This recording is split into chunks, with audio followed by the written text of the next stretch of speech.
This is The Long Road to Publishing, the podcast where we hear from authors who have traveled a long and bumpy road to publishing their books. Whether you're just starting out on your own writing and publishing journey, or if you're all too aware of the many possible detours along the way, this podcast is for you. I'm your host, Eva Langston, author, writing instructor, and creator of Eva's newsletter for writers on Substack. Thank you so much for coming along on the ride. Hello, welcome to the special episode. Let me explain to you guys what happened. I got a pitch recently for the podcast, and the subject line said, Bindery, new publisher shaking up publishing. So naturally, I was curious. I was a little skeptical. So I read the pitch and started doing a little research into Bindery, and I was quite intrigued. From what I understand, Bindery is a brand new startup traditional publisher that partners with major book influencers, or what they call tastemakers. And then the tastemakers lead their own publishing imprints. That way, Bindery can publish books that the influencers know will resonate with their large audiences. And because they are book influencers, their audiences are readers. And Bindery is able to tap into the tastemakers' quite large social media audiences when it comes time to promote the books. So when I read about this, I was like, okay, this is kind of genius. I wonder if it works. It's certainly very interesting. And even though I was technically booked for the fall, I decided I could squeeze in one more episode for September. So I looked at a few of the different Bindery tastemakers, their imprints, and their books, and it was a tough choice, but I decided to interview author Esperanza Hope Snyder, the author of the novel Orange Wine, and her acquiring editor at Bindery, book influencer Mareas Alvarez. Esperanza's debut novel, which I found out was 20 years in the making, is releasing on September 30th. And of course, there's a link to pre-order in the show notes. And it really is a fascinating episode. We look at the journey from both the author's side and the editor's side. So that was really fun. And I had never had two guests on the podcast before. But before we get started, just a quick thank you for being here and listening. A reminder to rate and review and subscribe and share the podcast widely with others. And now on with the episode, which I am calling Influencer Imprints and a Novel 20 Years in the Making.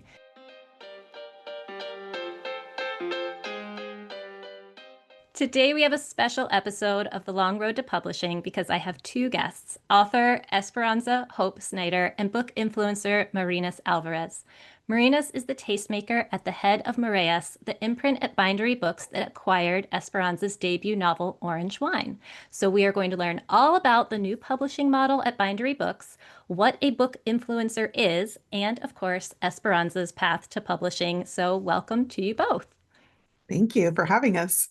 Thank you. Thank you. Yes, I am so excited to just dive in. There's so much to talk about here. I think what I'm going to do first, we were talking before I started recording about how impressive Esperanza's bio is. So I am going to read her bio, and then I have my first kickoff question for you, Esperanza. And then Mareas, your bio is also equally impressive, so I'm probably going to do the exact same thing for you. But let's start with Esperanza. Born in Bogota, Colombia, Esperanza holds a BA in English from the College of William & Mary, an MA in Spanish and Latin American Literature from Johns Hopkins, another MA in Spanish Literature from George Washington University, and a PhD in Spanish Medieval Literature from the University of Manchester. Her poetry collection, Esperanza and Hope, was released in 2018, and her next collection, Mostly Blooming, will be published in 2026. She's been assistant director of Breadloaf in Sicily, poet laureate of Shepherdstown, West Virginia, poet in residence at Shepherd University, and writer in residence at Hood College. Orange Wine, which releases very soon on September 30th, is her first novel. So my first question, Esperanza, is, did you always want to be a writer, and what made you gravitate towards poetry and sort of the more academic side of writing? So thank you so much for this invitation. I'm thrilled to be here. So yes, I always wanted to be a writer as long as I can remember. It was instilled in me by my grandfather, who was actually a businessman, but he loved literature and he would have probably studied literature or philosophy if he had been able to make a living and support all of us, the whole family. But his love of literature and of poetry in particular, when I was growing up in Colombia, inspired me. And he used to have me memorize poems. I mean, there were three of us, my brother, a cousin, and myself. And my grandfather's mission, the way he saw it after work, was to teach us about poetry and have us memorize poems and recite them back to him. It so happens that I was the only one who took it seriously, and I was the only one who memorized the poems. And so when he came home, I recited those poems to him. And then when I was, I don't know, about 10 or so, Alfonsina Storni, who was one of his favorite poets, was recited by an Argentinian woman in a very special theater in Bogota. And he took us to this recital. And that just basically for me it was a That fait cinched accompli. it. Yeah, that's Yeah. just I said, okay, fine, I'll be a writer, a poet. It sounds like a great idea. And so from there to now, it's been an interesting road. Academia has played a huge role in my life because, well, I didn't know how to make a living writing poems. And Yeah. so as I started going to school and studying literature, I loved literature, and I also love languages. So basically, when I finished at William and Mary, I thought, okay, what do I do now with an English degree? Well, I think I'll go to graduate school. And so that's how my career has progressed, that I found more subjects that I've been interested in and I've been interested in writing about. But my first love was poetry and it was writing. It's so interesting when you said that about your grandfather because my grandfather also loved poetry and loved reciting poetry. And it was, I feel like it's almost a lost form of entertainment because he would want after dinner, he'd say, let's all sit around and recite our favorite poems. And we're all like, we don't know any poems, but he knew, so Yeah. many that he could just recite. And I do feel like that probably, I don't know, it's like the words are in you. And I can see how that practice of memorizing the poetry makes you love it even more. Yeah. Yeah. Yeah. Is being going the academic route, is that something you recommend for someone who wants to be a poet? Because like you said, it is so hard to to make money any other way, I guess, as a poet. I mean, if you love literature and you love words, the academic route is a safe, fair environment to be able to pursue those, but it's also very limiting. I have to be honest with you, because the creativity, in my opinion, lies elsewhere. Mm, So when I started as a full-time tenure track professor at Shepherd University, when I moved into my office, I had this incredible office, and then I had this chair, and I said, this is where I'm going to sit down and read. Well, guess what? I never had the time to sit down and read. And so I was able to teach, and I love teaching. I love students. I was able to learn because if you're open to it, you also learn. But as far as creativity was concerned and my own writing, I had to do it on my own time. So hmm. unfortunately, I think in this day and age, it seems that the two roads have diverged and that people seem to choose one or the other. And I came to a point where I chose the creative. I chose the poetry. I chose the novel writing, and not the academic because I found it a bit stifling. But if you need a salary and you need to stay, grounded, that is not a bad road to choose. But you could also do it if you're making pancakes somewhere. I mean, no, the truth True. is, whatever it Yeah. is that you're doing, whatever your activity is, if you are a writer, you need to carve the time out and you need to do the writing. It doesn't matter what because, as I'm a parent as well, I have many things going on like all the rest of us. I actually have to carve the time regardless. Yeah. All right, I'm gonna switch over to Marina's because I also want to read your bio and have sort of an opening question for you. So here is Marina's bio. And I should say for our listeners, it is spelled like Marines, like the Marines, but it is pronounced Marinas. So Marinas Alvarez has been creating content focused on media across platforms since 2011, building a vibrant and engaged community of story lovers. With 124,000 followers on TikTok and 39,000 on YouTube at My Name is Mareas, Mareas crafts reviews that invite readers to think critically about media and representation. She is the co-founder of BookNet Fest, a yearly bookish event that brings together readers, authors, and reviewers. As head of her own imprint at Bindery, Mareas has published The Unmapping and will be publishing Orange Wine at the end of September. So, I guess you've probably always been a book lover, but tell me how you got started with this whole being a book influencer. Yeah, just talk to me about that. So I have been a reader for all of my life. A lot of hearing you guys talking about your grandparents and love of poetry like really resonates with me as well. It's part of the reason that Esperanza's work resonated with me because I saw so much of myself in her story.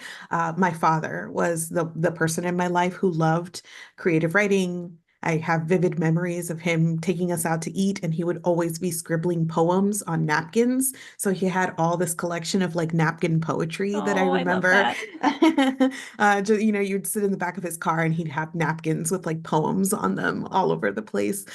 So he had that like creative spirit in him, but I also was just always a reader. We spent a lot of time at the public library growing up as like a free fun activity to take the kids, and so those were the kinds of things that fed into my love of reading.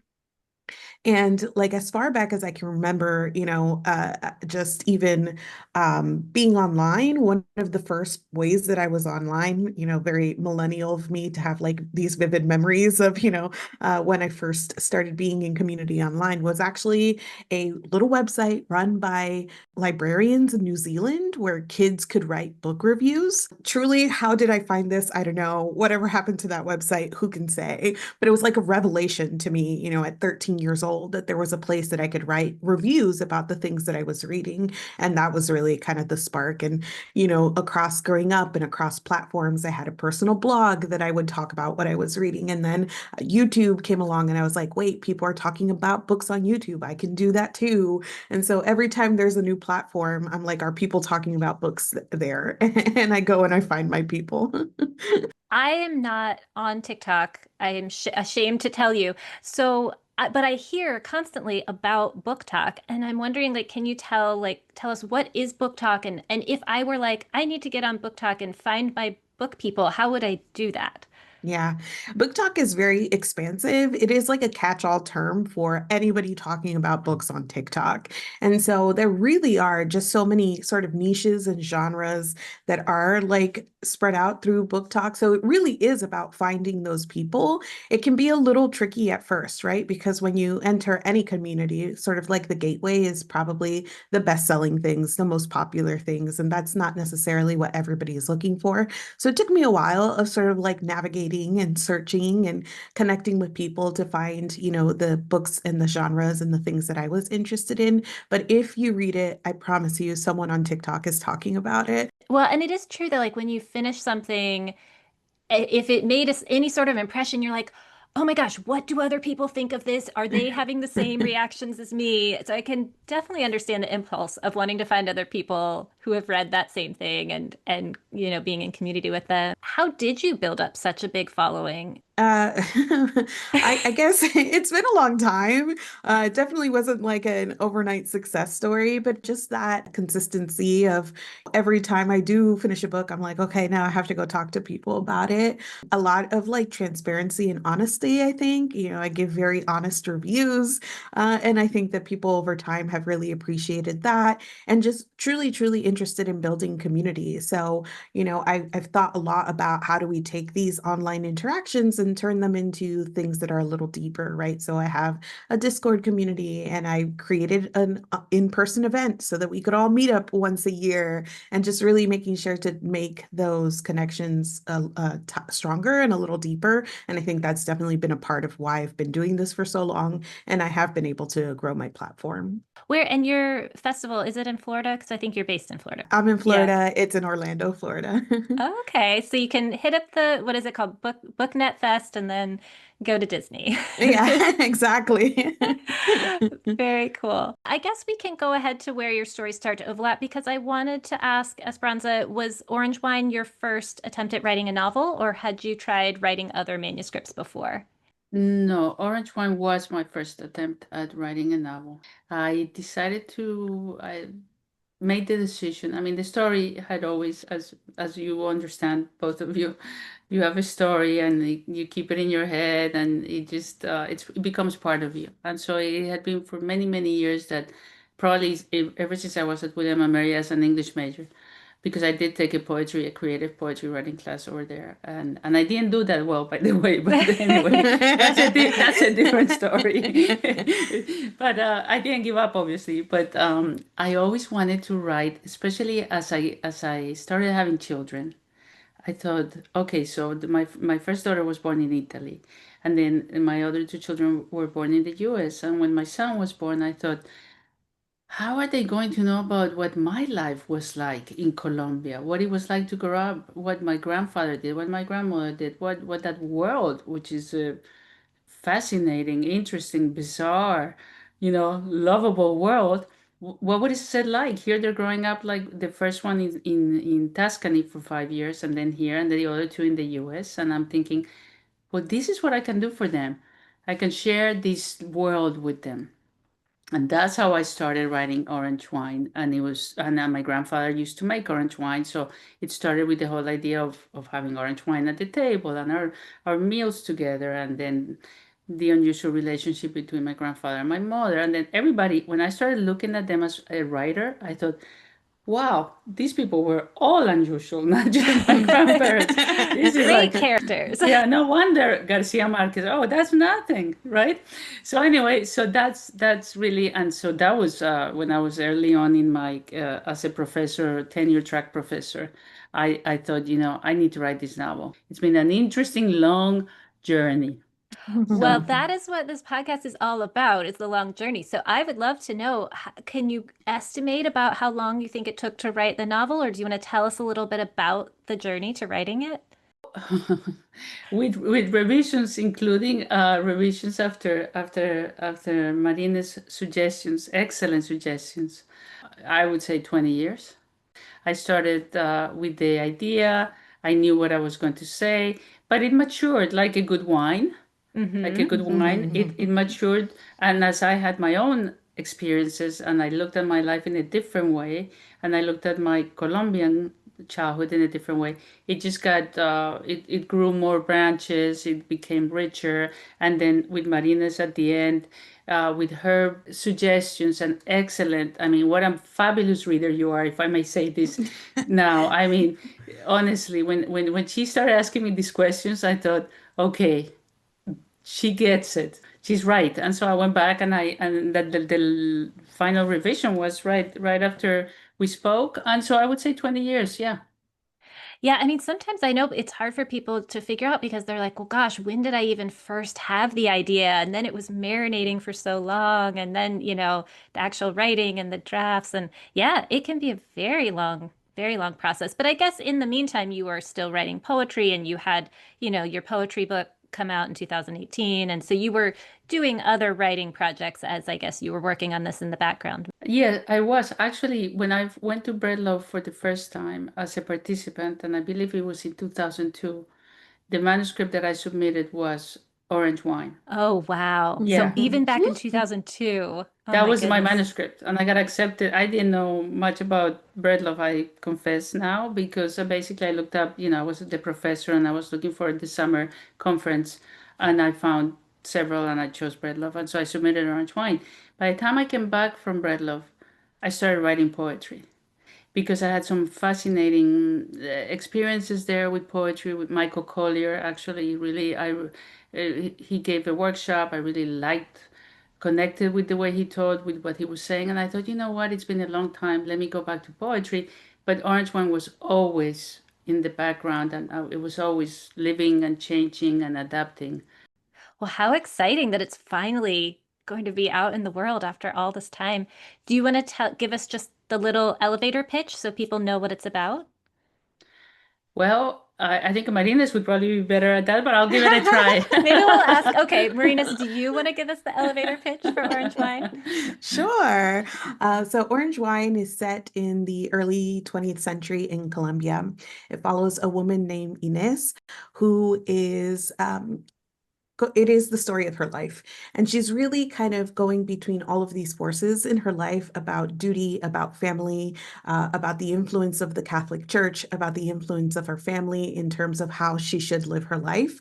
And we watch her make decisions about her life, including who to marry. We watch her become a mother. And then we see some of these things really start to fall away, right? And so she has to contend with those like push and pull of like duty and family with things like love of art and pursuing her passions and pursuing true love and those kinds of things. So it really is kind of this snapshot of her life and the journey that she goes through from when we first meet her to being a wife, a mother, an artist, a business person, all the way to the end. It is very bittersweet. It has high highs and low lows for her experience, for her journey. Oh, I love it. And it's so interesting because I almost felt like maybe I should have asked you to give the elevator pitch because like I know from experience when you're the writer, it's so hard to describe. If somebody's like, "Tell me what your novel's about," and suddenly you're just like, "What are words?" You know. So, but that sounds wonderful. Well, tell me, Marinas, what did you think, or can you remember when you first read the manuscript? How did you know that you wanted to publish it? Yeah, absolutely. And this is like really, really an interesting part about Bindery is that a lot of this work that I'm doing is in community, right? I'm the acquiring editor, I'm making the decisions, but I have the ability to also kind of involve my community as I'm going through this. So something that I do as I'm reading through manuscripts is that I share a pitch letter and I share maybe like the first page or so with my community, and then I can talk to them about what's standing out to me, what I'm enjoying. I have a short list. I make decisions from there. And I actually received Orange Wine at the same time that I received The Unmapping, which was the first book that I published. So I was like, going through making my decisions, and I ultimately picked The Unmapping to publish for my first season. But my community was the one that was like, Mari, when you were reading Orange Wine, your face lit up. You love this book. Like we can tell you love this book. Like you need to also get that book. And so it was really them that like pushed me to like revisit some of the rankings that I had for that first season. And so I was able to connect with Bindery and reach out to Esperanza and her agent. And so we could talk a little bit about the manuscript as it currently was and some of my vision for, editorial notes and that kind of thing. So I just remember reading it and really feeling connected to it because of my own, family history. Esperanza is Colombian, I'm Dominican, so we're not from the same place, but there is something about like being either an immigrant or first generation American and the stories of your parents or your grandparents from, kind of the mother country or whatnot that becomes family lore. And there is a way that she captures that so, so well in Inés's story. And in the way that she tells Inés's story, I always call it kind of a layer of remove because it is very matter of fact. And I remember my grandma dropping lore like this, right? And she would just be like, "Oh yeah, because when your father, lured me away from my home and I became his mistress," and she would just And say it you're like like, that. what? Yeah. And you're like, wait a second. And so that was the same feeling that I got reading Orange Wine, whereas there's this matter of factness to the story, but it is also deeply beautiful and deeply haunting and very bittersweet, as I said. So I read it and I went, oh, I don't know. I see myself in the story. I recognize the story. And my audience was like, I think you need that story. So Well, and I'm sure as a poet, the language is beautiful. Esperanza's prose is beautiful, I'm imagining. And so, okay, you're going to have to tell us definitely more about Bindery and how it works, but your community on the Bindery is like just, it's almost like another social media. I think that's my next question is like, can you explain to us how Bindery works and how it's different from other traditional publishers? for sure. So Bindery actually has two different but related branches. So the first part of this model is just a platform for content creators like myself to have a membership platform. So something like a Patreon or like on Substack where you have a newsletter that people can pay for like at different tiers. Bindery offers something like that. So I have a community on Bindery where people can sign up for my newsletter for free, or at different tiers they can become a member and they get different perks, right? And so one of the perks is joining my Discord or things along those lines. And it's just a way for people to support my content. Mm-hmm. And so we have a bunch of people who are on the Bindery platform using it that way. But once a community gets big enough, that community can then be converted into a publishing imprint. And so some of that, like membership costs, offsets the publishing costs as well. And then those people then get brought into sort of the entire process of publishing a book from acquisition to the end. So I started with a community on Bindery. It grew super quickly. It was a very active community. So they asked me if I was interested in converting to a publishing imprint, which I was. And so that's what I'm doing now. And the major difference, right? Bindery has a traditional model. We work with a professional packager, and you have professional editors and a PR firm, and you get like everything that you would expect in trad pub. But then the acquiring editor is me, is an influencer, you know? Right, right. And so I get to make the decisions about what I want to publish, and my audience, who knows me, knows my taste, knows my reviews, sees that I really enjoy this thing. So there's that connection to audience where I can be like, no, you guys will like this. Yeah, and I would imagine too, it's so interesting. It really does make a lot of sense. And then also that you have that community that's kind of like helped you make this decision. So then they feel like they're a part Yes. of this book already, before it even comes out. And then, you also just have this big audience to share information about the book with. So that's very cool. Did you go into the Bindery platform kind of hoping that you would be able to head up an imprint? Yeah, for sure. I heard about it because mutuals, like I wasn't one of the first people that joined. I had mutual friends who were, and I was like really like I had a lot of questions, right? I was like, this sounds kind of too good to be true. Like, what is this model about? So I actually met with the CEO of Bindery because I reached out to him and I was like, I have questions about this model. I would love to understand more about like what it is you're doing exactly. He was so kind. He answered all of my questions. And at the end of the conversation, he was like, so would you like to try this? And I said, yes, but I want a publishing imprint. Like that is my goal. And he's like, I'm certain that you will get there. Like I'm certain that you will, that's kind of where we're headed. So I, started as a reviewer. My degree is in communications. I've worked as a freelance editor as well. It just became like the natural thing that I did after I started talking so much about books and building this community. So I'm a little bit different that way, that I would say, than some other of the content creators and influencers. So I just had my mind set that this was like a thing that I thought I could be good at and that I really, really wanted to try. Yeah. I mean, I remember when I first heard about Bindery, it is so different that I was like, wait, what? I need more information. Yeah. So I can definitely understand. But then it does, I'm like, this actually might be a very genius idea. So, and it seems like you're very well suited for, like Esperanza said, you gave her such incredible feedback. You were very well suited to being an editor and kind of being a hands-on editor. Do you think that and you may not know, but do you think that some of the other imprints acquiring editors, are they as hands-on as you as far as giving editorial feedback? I would imagine that for the most part, yes, because like most of us are reviewers, and so I do think that editing and reviewing can be a little different in sort of approach or whatnot, but the basic skills are all there in terms of being able to read a story and identify what's working, what's not working, and like kind of break it down into its parts. And I think that sort of the genius idea about Bindery is that this is Esperanza's baby, but it's now like my niece or nephew. Like I am also very invested in this, Mhm. and I know that all of the tastemakers feel that way too, because at the end of the day, right, the acquiring editor of XYZ sort of imprint, you don't know them.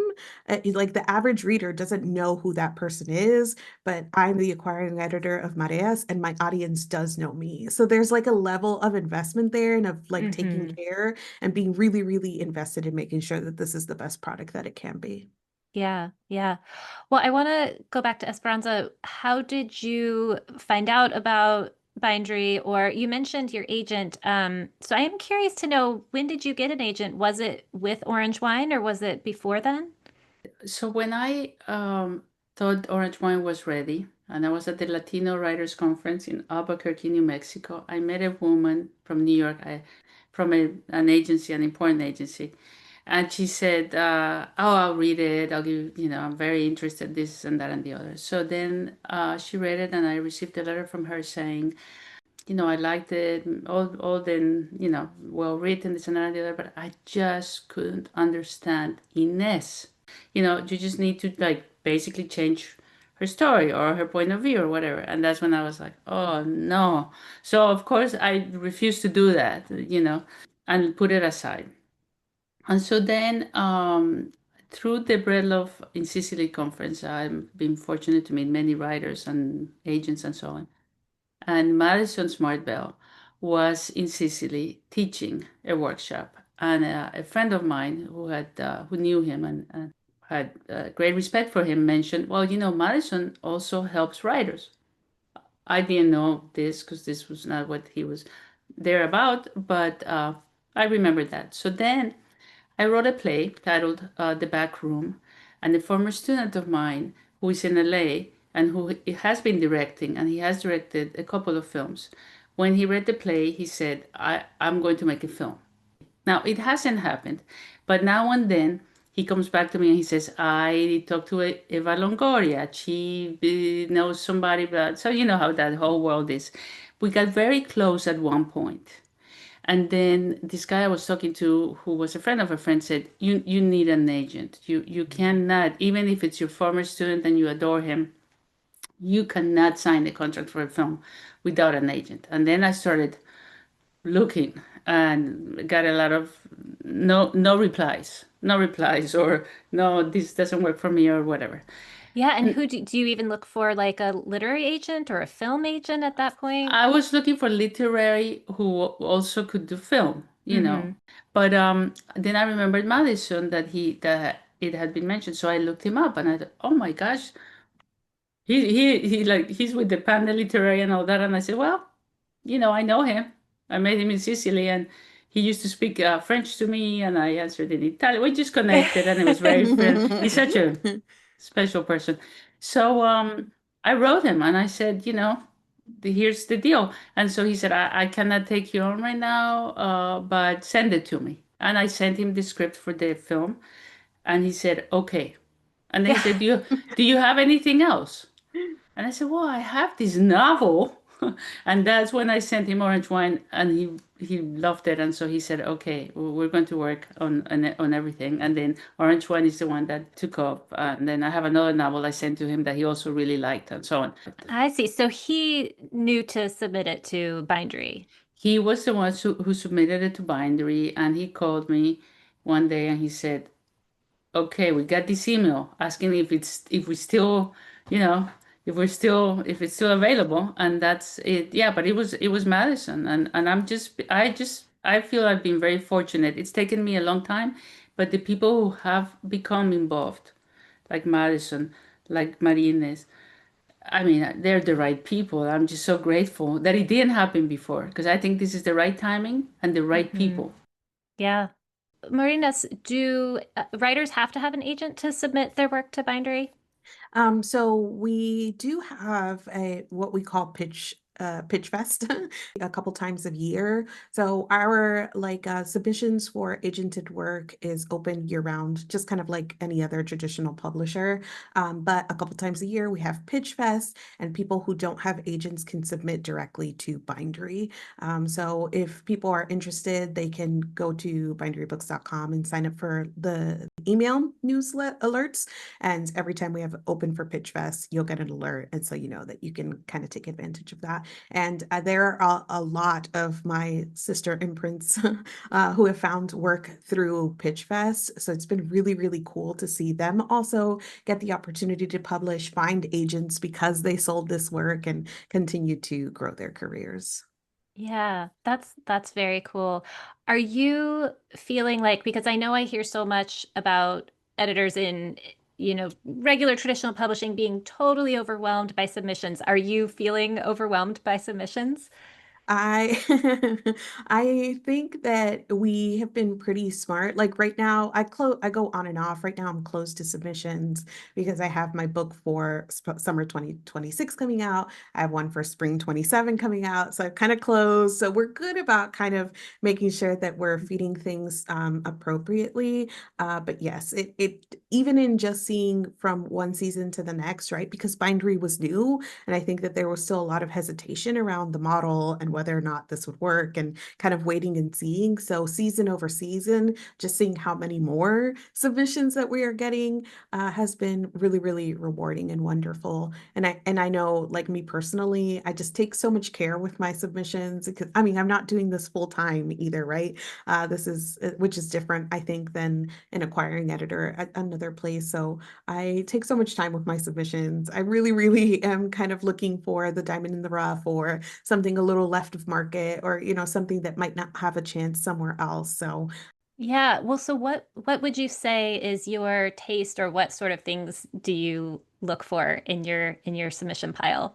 yeah. So I'm not niche down in terms of genre. I read very widely, and I wanted my imprint to reflect that.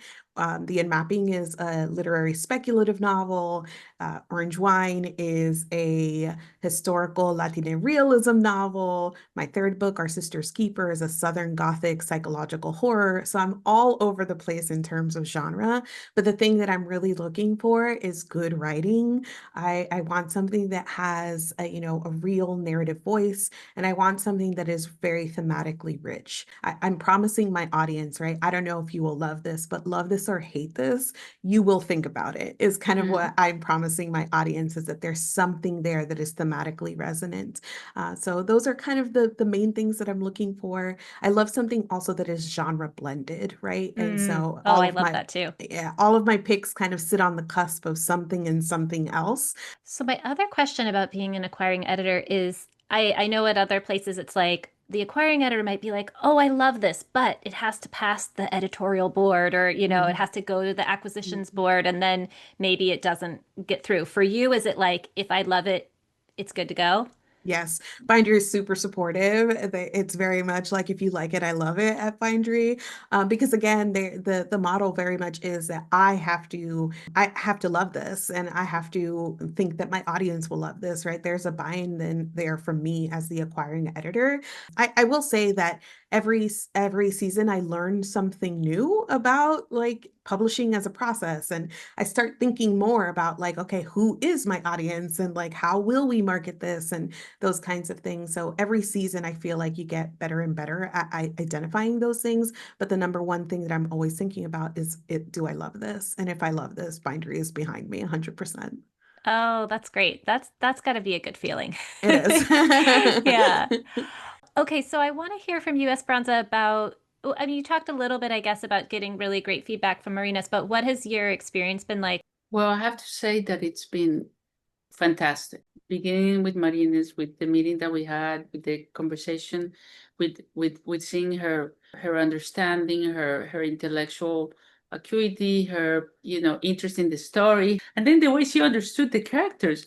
I mean, for me, it was just like a dream come true. That was the first. Yeah, well, it's nice when someone has read your manuscript so closely and they get it, and you're like, yes, that's what I'm Exactly. doing. Yeah, Exactly. You know what it feels like. So that yeah. was my first experience. And then from that moment, I mean, for me, it's been fantastic. I mean, I was supposed to come up with an outline for Marines, and then Madison and I spoke about it. I'm not a really good person with outlines, so though I do have a plan and I do write my dots down and so on. But as far as the outline, I told Madison, I just know what I need to do based on the conversation that we had. I just want to do it. So he went back and he said, she just wants to do it, and Marines was like, okay, fine. I mean, that's do it. So this open mindedness, this possibility, this creativity, it was just fantastic. And then from that to every single other step with Bindery has been wonderful. their level of understanding, their preparation, their ability, their responding to any questions or anything. It's a partnership, just like Marines was saying, with her whole with her followers, with her audience, with the people that really believe in her. And I've seen it because, of course, I've looked her up and I've followed her. I've been watching her when I first saw when she first accepted the book, and then I thought, well, I have to look her up. So it was at the end of the year, the books that she's like, I don't recommend these books because, and then she explained why, and I was like, oh, am I glad she liked my book because she is sharp, and sharp doesn't define it. So I already had like an excellent start, but every step of the process, I've dealt with professionals, but also kind people. I don't care about the fact that it took this long. I actually think it needed to take this long because this is what was going to happen. And of course, because I believe in all kinds of things, even, from orange wine, in manifestation and, intuition and When did Bindery start? When did it start publishing? First season of books was fall 2024. Yeah, so Esperanza, you had to wait until at least 2024 so that you could it be was published, perfect. right? Yeah. And now I know because actually there was another publisher about a year or so ago that I thought maybe they'll pick it up, and then we didn't see eye to eye and I was disappointed. But now I'm like, hallelujah that didn't Yeah, happen. hindsight. That Yeah, hindsight. Yeah. yeah, yeah. Because I'm sure when it didn't work out with the other publisher at the time, it was very disappointing. But now you can say, oh, thank goodness I didn't make all those changes they wanted me to make. Exactly. And you have to believe in your work, and you cannot lose hope. I wanted to ask this earlier, but orange wine, it is inspired by your grandparents? Yes, correct. Okay. By my grandparents in Colombia, and actually my grandfather's name was Regulo. My grandmother's name was Inez. I mean, obviously, when I received my PhD, I was very thrilled about that. But I'm more thrilled about this because this is really what I always cared about. Hmm. To see this come, to the world and in such a beautiful way with such beautiful people. And a beautiful cover too. I have to say, the cover is Yes. gorgeous. That cover was like another very kismet moment. Usually we go through a whole cover process with our art director, Charlotte Strict, and she came to us in our first meeting and she's like, I saw that, like, I have the idea. What do you guys think about the orange, like wine stains as oranges? Like she had already visioned it up for us. And we were like, Esperanza and I were both like, that's beautiful. Like, yes. Yeah. Well, and I have to say, I've never had orange wine, so this is making me want to try some orange wine and see what it's all about. So, Marinas, do you want to tell us or add anything about what the process was like kind of from your end? Yeah, so it's been really, really interesting to kind of peel back the curtain on the side of publishing after being, on the other side of being content creator or whatnot. So I am able, as the acquiring director editor, to give my high level editorial notes to the author. But we do work with I'm not the actual editor of the book. We work with a book packager called Girl Friday, and I pass everything on to them. And so then the author gets to work with a project manager, a dev editor, a line editor, a copy editor, a proofreader. So we go through the entire thing. But at the same time, I'm there as a partner throughout. If my author needs me or wants anything or needs any other feedback, I'm there as well. So what I've learned about publishing, and I don't know if this has felt the same way for you, Esperanza, but it is so like go stop. Like there are moments and seasons where it's like, okay, the cover's coming out and the arcs are going, and then it's like a month or two of like you just don't, it's nothing going on. And then, oh, we're 30 days away from release, and then release happens, and then you're like, okay, it's out there in the world. So it's very peaks and valleys, even from my end of it. But there are just so many milestones that are super exciting, right? When you get to reveal the cover. When we got the news about the audiobook, that was excellent. When we got to pick who the audiobook narrator was going to be. Like, that's so Oh, that's fun. so fun. I know. So all of those things are, like I said, it's Esperanza's baby, but I'm like, in the background too, like celebrating all those milestones as well. So it's been a really fun and interesting sort of journey throughout. Well, and I bet as a person who has always loved books and always created content about the books you love, it must be so cool to be like, and now I get to make them. Oh my gosh, Yeah, what is this life? for sure. That's so fun. Esperanza, because I end every episode with a tip for my listeners, a tip about writing or the creative life. Do you have, I know it can be so hard to boil it down to one thing, but do you have one tip you want to share about writing or creativity or maybe about writing poetry? Okay, since I have to choose one, that Well, makes you it difficult, you but can give two if you want. It's okay. well, the first one is very simple, based on my own personal experience. Don't give up. If you really believe in what you're doing, if you believe in the story that you're telling, if you believe that you have something to share with the world that is unique to you, don't give up. Because I mean, I think I'm an example of that. And then the second one would be, which thank you for giving me a second one. Work at your craft. I mean, and that is read, read, write, make the time for writing and edit, and accept advice from people you trust. I love it. You know, I think those are both really excellent pieces of advice. And like you said, yeah, this book is 20 years in the making, but it found its home and it's been aging beautifully and now it's ready ready for us to drink it up, I guess. So, yeah. yeah. And Cheers. that's right. Cheers. Yeah. And real quick, are you still teaching at Shepherd University, Esperanza? No, I'm writing full time. I'm actually working, yeah, on the sequel to Orange Wine. Yeah, Amazing. inspired by Marines and anyways, yeah, so that's what I'm doing. Yeah, so I'm not teaching anymore, but Okay. I still have students I'm in touch with Yeah. from when I taught. Yeah. Yeah. Yeah. All right. And then I also want to ask Marinas a tip. And I guess I have two questions I want to ask or two pieces of advice I want you to give. And I guess the first one is what advice do you have for maybe authors, maybe debut authors who want to have a presence online? Do you have any, I don't know, do you have any like recommendations? You're clearly very good at social media and building an audience. Do you have specific tips for writers who want to do the same? Yeah, I think that it is the most the biggest tip that I can give outside of like what you will hear sort of generically about being yourself and being earnest and whatnot is about forming a community that is about something else than just selling your work.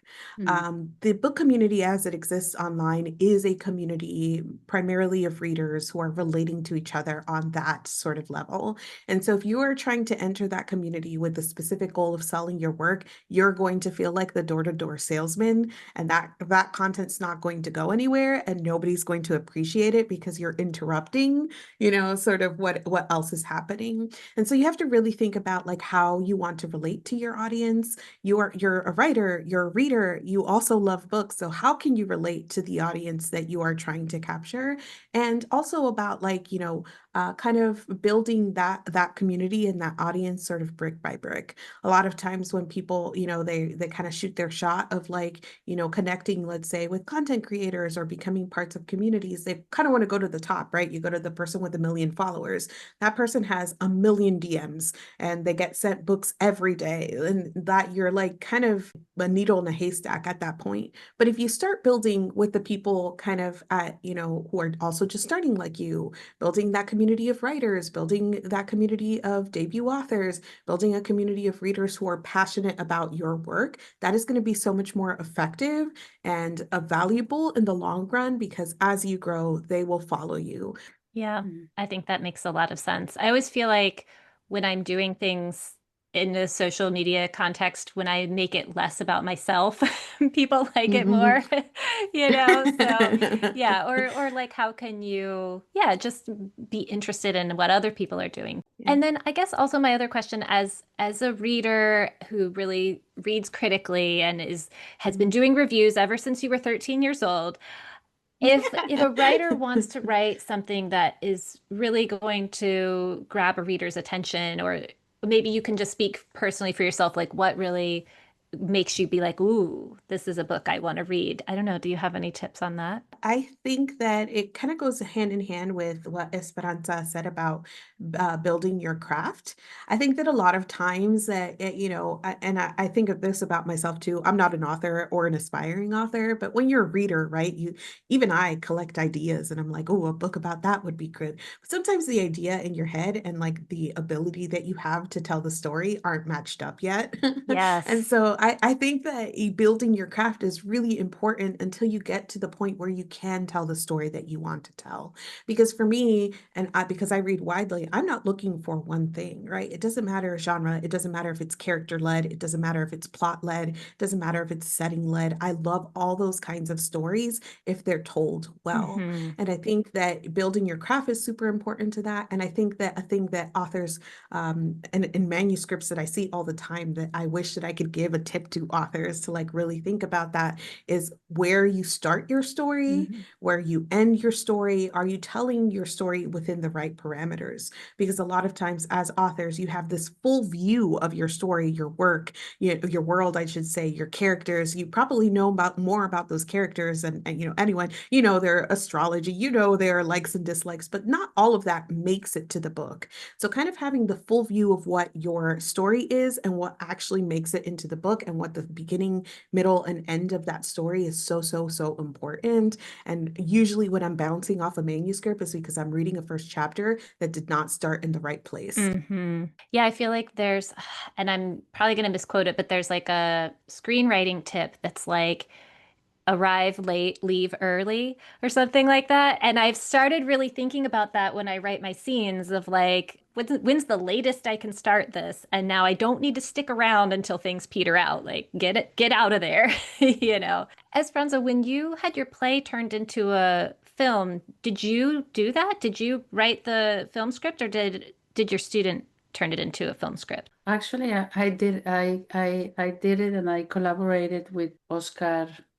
I forget his last name. I apologize. We collaborated on the script together. Wow. So we can just say you are a poet, a novelist, a playwright, a screenwriter, and we are, A restless, yeah. restless person. Well, we'll keep our fingers crossed because who knows with the film. I do hear that people are like, oh, those things like, you can get close like 3 or 4 times and then finally something will Right, happen. You right. never know. You know what? Orange Wine is so cinematic too when you guys all have the chance to read it. It's so beautifully written. It's so atmospheric. It's so cinematic. And so I'm just putting out in the Let's just world put that it this out in would the make, universe. yeah, Yeah. That's yeah. right. That's This would right. make an excellent film. Well, I do hear that, with all the streaming services, everybody's like, we need more content. So, yeah, let's Right. let's put it Yeah. out there for sure. Well, this has Yeah. been so cool. I am so happy to learn about Esperanza's book and all of your creative talents and to hear about Bindery. And thank you guys so much. Thank you. Thank you for having us. The Long Road to Publishing is produced and edited by me, Eva Langston, and the intro and outro music comes from the artist Soundroll on Upbeat. You can find me online on Instagram, Blue Sky, and Substack with the handle Eva Langston. Even better, find my newsletter for writers at evalangston.substack.com, and feel free to send me an email. The podcast address is longroad.pub@gmail.com. Remember to rate, review, and subscribe to the show, and I'll be back soon with more stories about the long and winding path to publishing and more tips for the road.